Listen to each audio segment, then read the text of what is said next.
안녕하세요. 레빗꾸미입니다. 오늘은 굉장히 흥미로운 내용을 담고 있는 영화죠.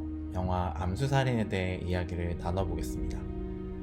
이 영화는 실화를 바탕으로 재구성된 영화이고 실제 사건과 완전히 똑같지는 않습니다. 하지만 형사와 범인은 실제로 있었던 인물을 바탕으로 만들어진 영화입니다. 사회에는 정말 다양한 직업들이 있죠.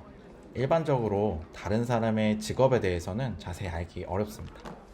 하지만 자신이 하는 직업에 대해서는 디테일하게 설명할 수가 있죠.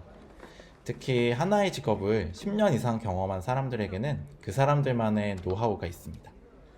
그건 일을 잘 풀리게 하는 능력일 수도 있고요. 그리고 그것이 나아가 개인의 삶의 지향점을 만들기도 합니다. 특히 형사라는 직업은 실질적인 경험이 정말 중요한 직업입니다. 보통 우리들이 형사들이 어떤 방식으로 일하는지는 알지 못하죠. 그저 TV나 뉴스 기사에서 나오는 내용을 가지고 추정할 뿐입니다. 영화나 드라마 등에서 다루는 형사들의 이야기는 일종의 간접 경험을 제공하기도 하는데요. 어떤 사건의 범인을 잡으려 추리하는 과정을 보거나 체험하는 것은 꽤 재밌는 이야기입니다. 그래서 많은 사람들이 추리소설이나 형사 영화를 좋아하죠. 영화 암수살인은 형사가 사건을 추적해 나가는 추리물이라고 할 수 있습니다. 하지만 다른 것보다 형사라는 직업에 대해 이야기하는 영화예요.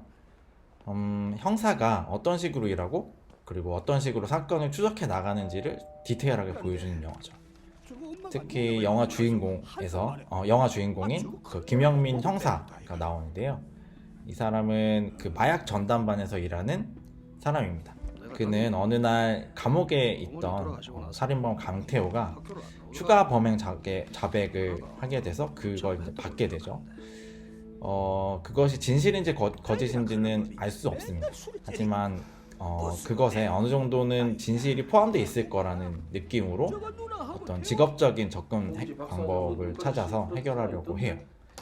그 직업적인 해결 방법으로 형민이 가장 먼저 택하는 방법은 이 형민이 마약 전담반인데 마약 전담반에서 강력반으로 소속을 바꾸죠. 살인 사건을 해결하는데 가장 적합한 부서가 바로 강력반일 거예요. 그러니까 업무적으로 가장 효율적인 환경을 먼저 만드는 거예요. 그리고 나서 태호가 자백한 7건의 살인 중에서 가장 찾기 쉬운 건들을 찾아내죠. 그리고 처벌이 가능한 공소시효가 남은 사건을 골라냅니다. 즉, 공소시효가 끝난 것들은 처벌이 어렵기 때문에 그 건들을 제외하고 남은 건들에 집중하는 것이죠. 업무 범위를 줄여 효율성을 높이는 작업을 하는 거예요. 그러니까 직업적인 관점에서 말을 하자면, 그리고 업무적인 접근뿐 아니라 태도에서도 전문가적인 태도로 임합니다. 태호는 늘 비아냥대거나 버릇없는 말투로 형민을 대하죠. 근데 형민은 그를 맞을 때 한 번도 소리치거나 흥분하지 않습니다. 철저히 상대방을 직업적 관점으로 보고 대하죠.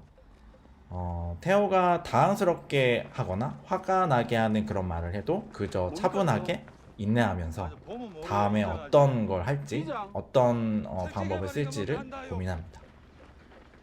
암수살인은 정말 훌륭한 영화인데요. 이 암수살인이 정말 훌륭한 점은 바로 형사라는 직업에 대한 관점을 끝까지 유지한다는 데 있습니다.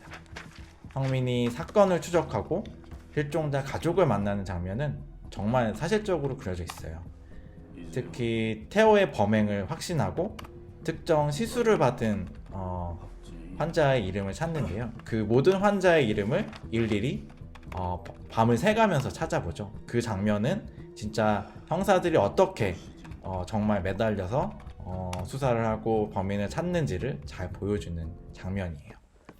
그래서 이 영화가 하고자 하는 이야기를 봤을 때 이 장면을 통해서 단순히 형사 한 사람, 그러니까 이 사람만의 이 형사만의 일이 아니라 모든 형사가 지금 현재도 이렇게 일을 하고 있다고 이야기하는 거예요.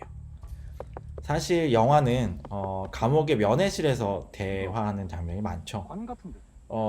그런 장면들만 생각을 했을 때는 긴장감이 없을 것 같은데 형사 역을 맡은 배우 김윤석과 그리고 범인 역을 맡은 태호 역을 맡은 그 주지훈의 연기가 굉장히 긴장감을 만듭니다. 그래서 그 두 배우들이 이야기를 할 때 그 배우의 눈빛과 그런 말투를 보는 것만으로도 사실 엄청난 긴장을 느끼게 되죠. 그래서 영화를 끝까지 재미있게 보게 만듭니다. 특히 태호 역을 맡은 주지훈은 실제 범인의 말투와 거의 비슷한 연기를 하고 있습니다. 실제 범인의 말투 같은 것들을 미리 정보를 받아서 그거에 맞춰서 연기를 준비를 했다고 해요. 정말 압도적인 연기를 보여주죠. 이 영화는 앞서도 말씀드렸던 것처럼 실화를 바탕으로 하고 있습니다. 완전히 내용 자체가 완전히 실제 사건과는 똑같지는 않습니다.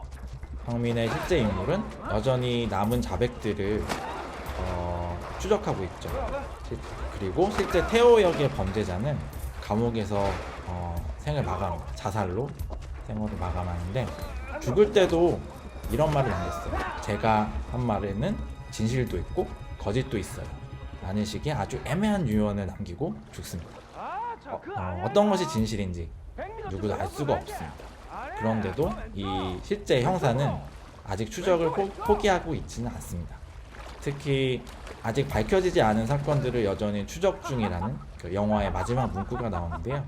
그 문구는 우리가 형사라는 직업을 가진 이들을 믿을 수 있게 만들고 그들을 응원하게 만들죠. 이 영화는 그 매우 몰입감 있는 형사 추적극이고요. 그리고 형사라는 직업에 대한 영화입니다. 차분하게 증언과 증거를 쫓는 형사의 모습은 굉장히 매력적이고, 그리고 이 영화에 등장하는 그 믿을 수 없는 그 악당도 굉장히 흥미롭죠. 저는 이 영화를 굉장히 재미있게 봤어요. 저는 이 영화에 5점 만점에 4점을 주었습니다.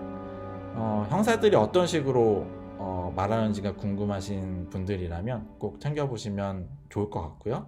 그리고 실제 사건이 어땠는지를 영화 본 다음에 찾아보는 것도 재미있을 것 같습니다.